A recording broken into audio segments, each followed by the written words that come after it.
through the newest waves of refugees who will call Detroit home.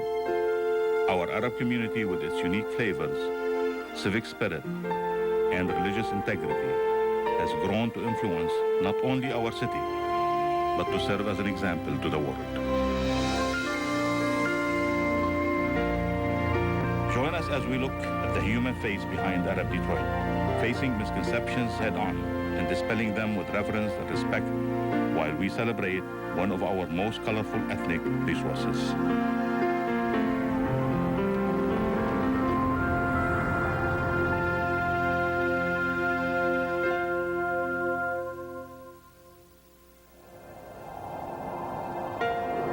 Coming to America to me was a challenge. I had a lot of cultural shocks. The hardest part when I came to the United States was the language. I wasn't speaking English. Then teach myself. Live with the American people, watch TV, cartoon. That's how I learned. It was a challenging experience in the beginning. The first 2 years I was learning English from my patients. Adjusting to life in Detroit was the hardest thing I ever done in my life. I wasn't aware of the history, the social history of our community in America.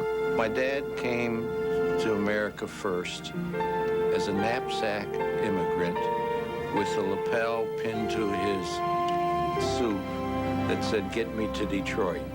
An immigrant is a person who is seeking a new life and willing to take a chance. And I think people who fit that mold are special people who bring something special to America. The greatest benefit that America provided immigrants was the ability to educate their children. And that's why my parents came. They left behind all they knew to basically give us the education and the opportunity that they knew we could never have back home. It is that determination to succeed, not for yourself, but to succeed for your mom and dad who are left back home.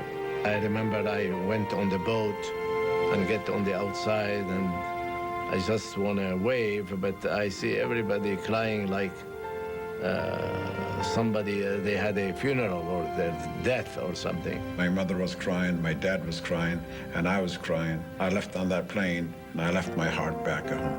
That loneliness that's created by leaving home and the void that you live through is unparalleled. And no one can love America more than an immigrant, because only an immigrant realizes how much America gives and how precious is this land. I remember that it was the hardest thing to get on the plane is looking at my mom. For her and me, it was like one person that's being split in the middle and taken apart. And that part of my life I will never forget. Never.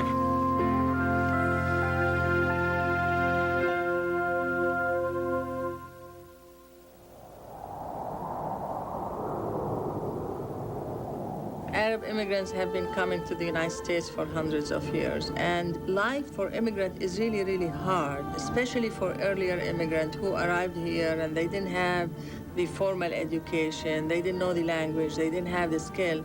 So it was a very difficult struggle to find jobs, to sustain a family, and Detroit was one of the places they came to because of jobs.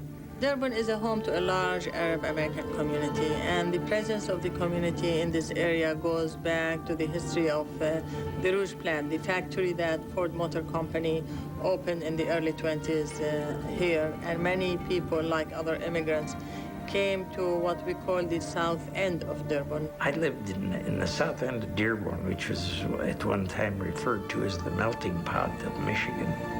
Those were wonderful years. The auto industry was a really important reason that Arab Americans ended up here in Detroit. When they opened up the Highland Park plant and began paying $5 a day, Arab Americans began stopping here.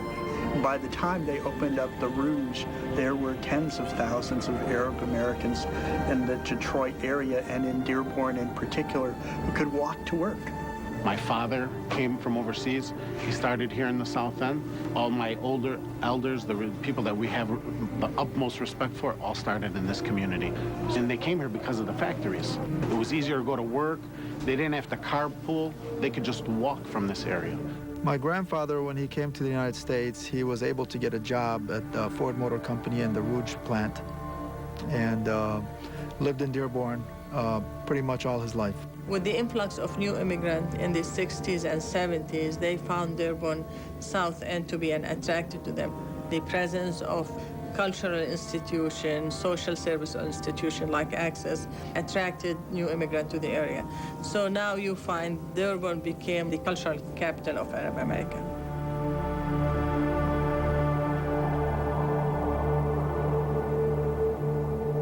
Many people don't really understand what the Arab world is, and often it's confused with the Middle East. The Arab world is made up of 22 countries. Half of them are in Africa and half of them are in Asia. So if you look, for example, Egypt, Libya, Tunisia, Morocco, Algeria, Sudan, Somalia, these are Arab countries in Africa.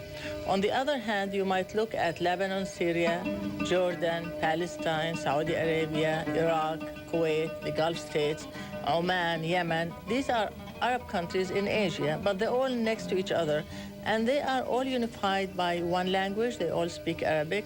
There are two areas of work that have been historically important for Arab Americans. One of them is peddling.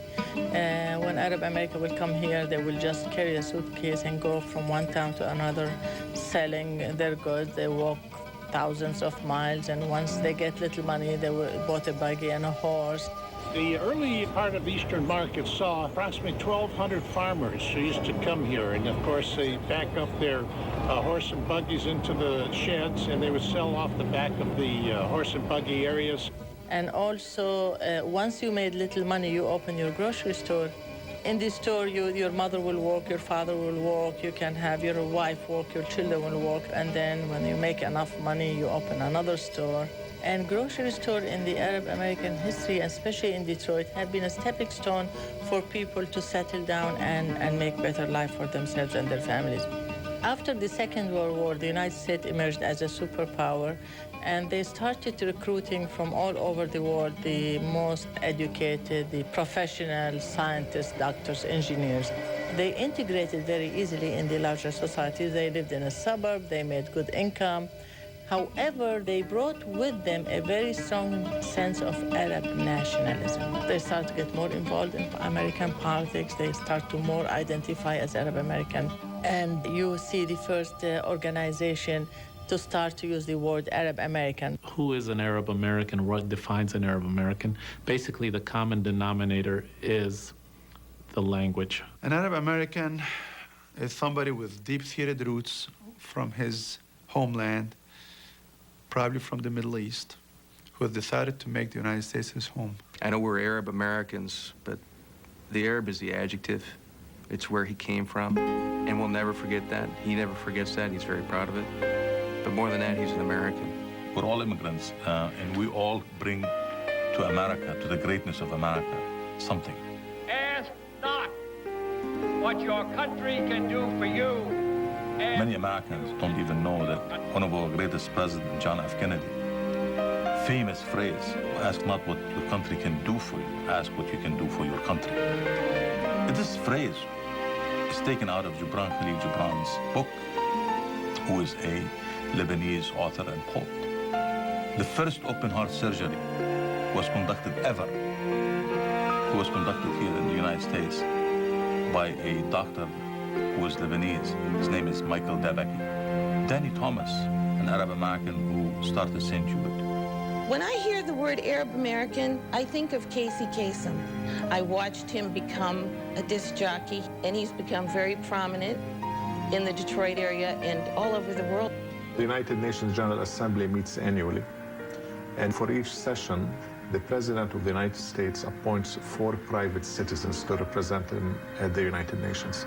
And I was one of the 4 delegates he chose for that assignment. The Detroit area has a wide range of Arab Americans that may not be noticeable to the casual observer.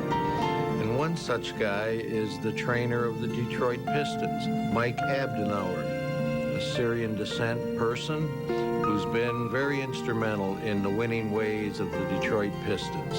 Arab American is a man or woman who's here living the American dream, just as others are who migrated here.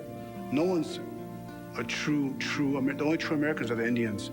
My kids were born here, so they are American. They do carry in them the Arab culture, but not as much as I do. My father, that my